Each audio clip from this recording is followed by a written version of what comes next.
മന്ത്രി മുഹമ്മദ് റിയാസിനും speaker N ഷംസീറിനും മേയർ ആര്യ രാജേന്ദ്രനുമൊക്കെ എതിരെ തിരുവനന്തപുരം ജില്ലാ കമ്മിറ്റി യോഗത്തിൽ രൂക്ഷ വിമർശനം ഉയർന്നു എന്ന തരത്തിലുള്ള വാർത്തകൾ തള്ളി CPM. ഒരു വ്യക്തിക്കോ മന്ത്രിക്കോ സ്പീക്കർക്കോ എതിരെ ആരും ഒരു പരാമർശവും നടത്തിയിട്ടില്ലെന്നും ഒരംഗത്തോടും പാർട്ടി വിശദീകരണം ചോദിച്ചിട്ടില്ലെന്നും CPM തിരുവനന്തപുരം ജില്ലാ സെക്രട്ടേറിയറ്റ് ഒരു പ്രസ്താവനയിൽ വ്യക്തമാക്കുന്നു. നഗരസഭയെ സംബന്ധിച്ച് മേയറുടെ പേര് പോലും ആരും പരാമർശിച്ചിട്ടില്ല. അസത്യവും അവാസ്തവവുമായ വാർത്തകൾ ഏതോ കേന്ദ്രത്തിൽ വെച്ച് തയ്യാറാക്കി മാധ്യമങ്ങൾക്ക് നൽകിയതായാണ് മനസ്സിലാക്കുന്നത്. തെറ്റായ വാർത്തകൾ നൽകിയാൽ നിയമ നടപടി സ്വീകരിക്കുമെന്നും CPM പ്രസ്താവനയിൽ വ്യക്തമാക്കുന്നു.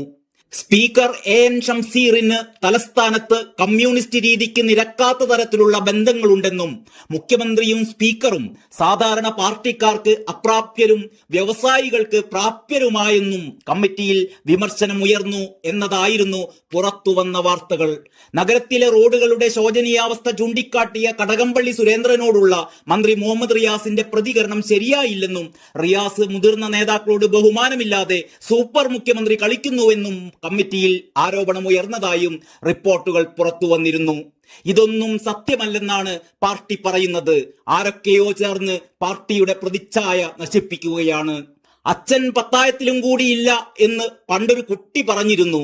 ആ കുട്ടിയുടേതുപോലുള്ള നിഷ്കളങ്ക മനസ്സാണ് CPM-നും. എല്ലാവരും അത് മനസ്സിലാക്കിയാൽ നല്ലത്.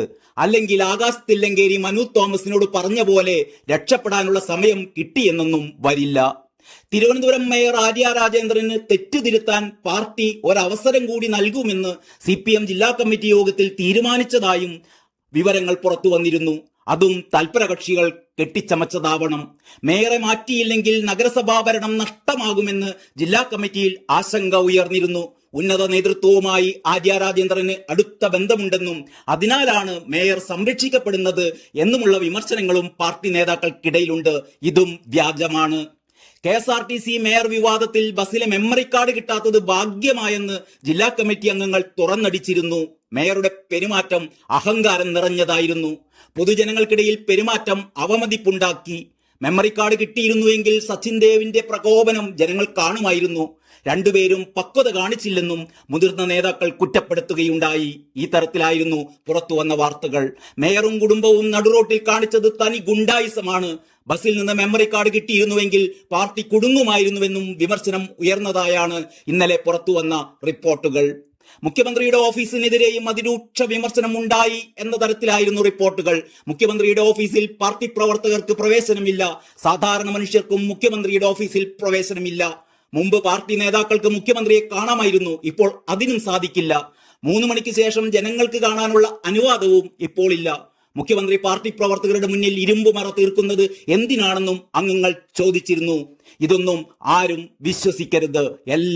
എല്ലാം കെട്ടുകഥകളാണ്. റിയാസ് കടകംപള്ളി തർക്കത്തിലും ജില്ലാ കമ്മിറ്റിയിൽ കടുത്ത വിമർശനമുണ്ടായി. വികസന പ്രവർത്തനങ്ങളിൽ ഉത്തരവാദപ്പെട്ടവർ വിമർശനം ഉന്നയിച്ചാൽ അദ്ദേഹത്തെ കോൺട്രാക്ടറുടെ ബിനാമിയാക്കുന്നത് ശരിയാണോ എന്ന് ചിലർ ചോദിക്കുകയുണ്ടായി. മന്ത്രി ജില്ലയിലെ പാർട്ടിയുടെ നേതാവിനെയും ജനപ്രതിനിധിയെയും കരിനിഴലിൽ നിർത്തിയിരിക്കുകയാണ്. മാധ്യമങ്ങളിൽ വിവാദത്തിന് വഴിമരുന്നിട്ടു എന്നും വിമർശനം ഉയരുകയുണ്ടായി. എല്ലാം കെട്ടിച്ചമച്ച വാർത്തകളാണ് എന്ന് കേൾക്കുന്നവർ മനസ്സിലാക്കണം. ഷംസീറിന്റെ ബിസിനസ് ബന്ധം പാർട്ടി രീതിക്ക് നിരക്കുന്നതല്ല എന്നും ജില്ലാ കമ്മിറ്റി അംഗങ്ങൾ ആരോപിച്ചിരുന്നു. അമിത്ഷായുടെ മകനെയും കാറിൽ കയറ്റി നടക്കുന്ന ആളുമായിട്ടാണ് ഷംസീറിന് ബന്ധം. പാർട്ടിയുമായി ഒരു ബന്ധവുമില്ലാത്ത അയാൾ സഖാക്കൾ സമീപിച്ചപ്പോൾ ദേശാഭിമാനി പത്രം പോലും എടുക്കാൻ സന്നദ്ധനായില്ല എന്ന തരത്തിലുള്ള വിമർശനങ്ങളും ഉയരുകയുണ്ടായി. ഇത്തരം ഒരാളുമായി ഷംസീറിന് എന്ത് ബന്ധമെന്നും ജില്ലാ കമ്മിറ്റിയിൽ വിമർശനം ഉയർന്നു. ഈ കാര്യങ്ങളെല്ലാം കെട്ടിച്ചമച്ച കഥകൾ മാത്രമാണെന്ന് എല്ലാവരെയും ഇതിനാൽ ബോധിപ്പിക്കുകയാണ്. വിപ്ലവം ജയിക്കട്ടെ, ലാൽ സലാം എന്ന് മാത്രം പറഞ്ഞുകൊണ്ട് നിർത്തുന്നു. നന്ദി, നമസ്കാരം.